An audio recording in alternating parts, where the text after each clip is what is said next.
Kamusta? Mabuti! For today's video. For today's video ay sa haba ng biyahe ay sa wakas ay nakarating na din ng Pinas. Pero bago yan ay mula sa layover sa Abu Dhabi ay sakay na ulit ng eroplano at kainan time na ulit. 11 nga ng gabi ang aming flight at bukod nga sa antok ay gutom na din. Vegetarian pasta nga ang aking kinuha na mayroong white sauce na may spinach at mushroom. At pagkatapos kumain ay natulog na ako at pagkalipas ng mahabang biyahe ay nagising ako'y nasa Pinas na at malapit na kaming bumaba. At para naman sa aming almusal ay pastry na may palaman na ube at kape ang aking kinuha na may gatas. Laptops and any other large electronic.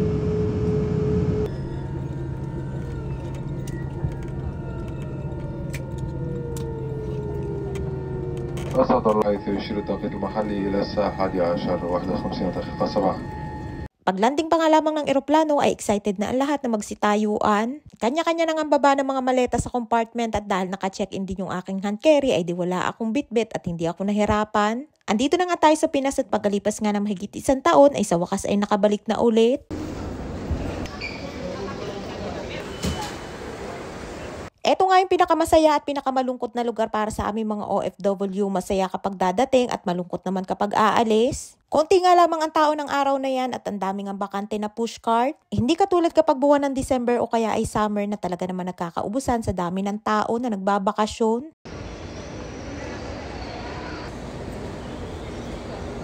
Heto nga takuha ko ng aking mga maleta at sa wakas ay makakalabas na din. Ang bilis nga ng panahon na parang kailan lang ay kauuwi ko lang at ngayon nga ay nandito na ulit ako. At ayun nga sa sobrang excited ay sugod na sugod ang person nang makita ko ang aking sundo. At sa sobrang anlutang ay mali ang aking suot at wala pala dyang madadaanan. Tawang-tawa nga ako dyan at pati nga yung ibang mga naghihintay ay turo-turo sa akin kung saan ang daan. Ay dinaig ko pa nga ang first time na magbakasyon at mali ang nadaanan at sa sobrang excited na lumabas ay gustong mag-shortcut. At eto nga nakita ko ng aking bunso na talaga namang sayang-saya nang makita ako. Mahigit 1 taon nga lamang ang lumipas at pagbalik ko nga ay mas matangkad na sa akin. Takot na takot nga lagi na matutukan ng camera kaya naman panay ang iwas. At eto naman yung aking panganay na anak na pinakamatangkad na ngayon sa amin lahat. At kasama din ang aking pamangkin at ang aking ama at palabas na nga kami niyan at papunta sa sakayan. Unang alis ko nga ay maliliit pa ang aking mga anak at sa sobrang bilis nga ng panahon ay ayan nga at tagatulak na ng cart. Tuwang-tuwa nga ako din sa aking bunso na kapag natutukan ng camera ay laging paiwas. Nahihiya nga na makita sa video pero sa personal ay sweet yung aking mga anak. 15 years old pa nga lamang yung aking panganay na si Kuya Bob at sobrang tangkad nga. At ayan naman ang aking bunso na si Ranja na 13 years old na ayaw magpa-video. At ayan naman ang aking kuya na panganay sa aming magkakapatid.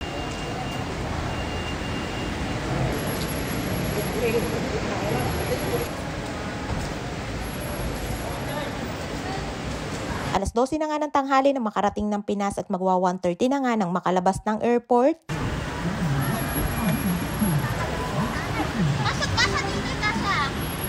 Pasok na kami guys! Pagkatapos nga ng mahabang biyahe sa Himpapawid ay biyahe na naman pauwi ng bahay sa Quezon. At bago kami tuluyang umuwi ay dadaan muna kami sa pwedeng makainan.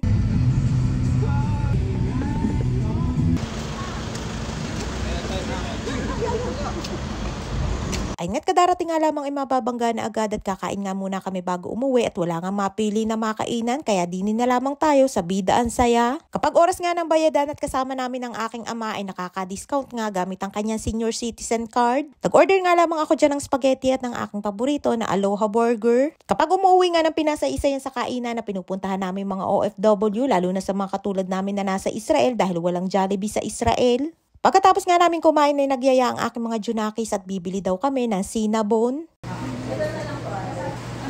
Craving satisfied. Here you go! Tagal ang sakit ng ulo. Dito kami ngayon sa San Pablo. Pagkatapos nga ng San Pablo ay nandini na kami sa aming probinsya, ang Quezon at konting kembot na nga lamang ay nasa aming bayan na kami na Candelaria. Akala ko nga makakarating kami ng bahay ng maliwanag pa ang kaso ay nagkaroon ng aksidente sa Chaong kaya nagkaroon ng traffic. Dadaan pa nga sana kami ng bayan para bumili ng pasalubong na Jollibee ang kaso inabot na nga din kami ng gabi kaya hindi na nakadaan. At sa wakas ay nandito na nga kami sa bahay at tuwang-tuwang sinalubong kami ng aking kapatid na si Utoy at isa siyang PWD. Diyan na nga kami dumaan sa likod ng bahay dahil hindi alam ng aking ina na diyan ako dediretso sa bahay. Dahil lang alam niya ay doon kami magpapahatid ng mga bata sa pinapagawa kong resort sa Laguna.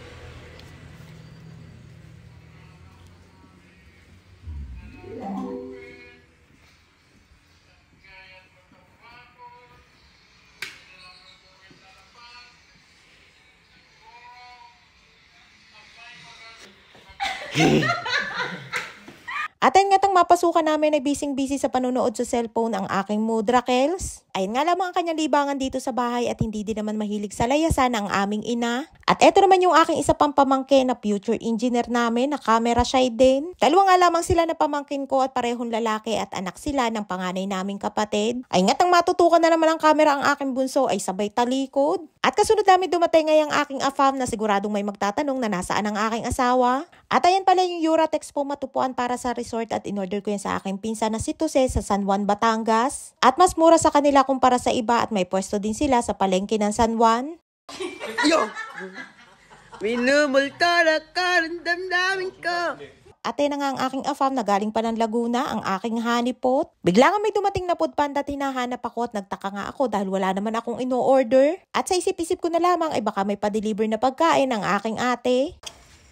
Wait, food panda, wala akong kinaanong pagkain.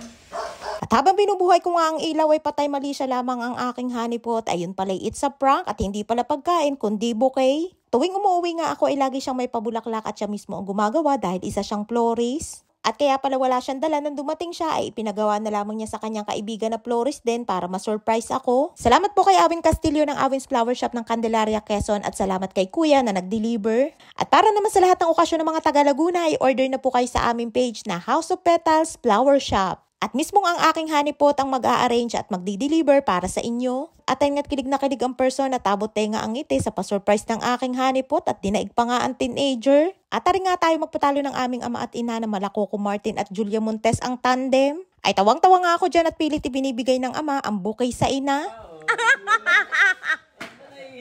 Kiss daw ako lang sa kiss. At eto naman ang aking one and only hipag, ang ate Ana na asawa ng aking kuya, ang aming panganay na kapatid. 4 kami magkakapatid at ako ang bunso at yan ang aming simple at masayang pamilya. Ay siya hanggang dito lamang ating kwento for today's video. Maraming po salamat sa inyong support at laging panonood. Mag-ingat po kayo palagi. And please subscribe to my YouTube channel.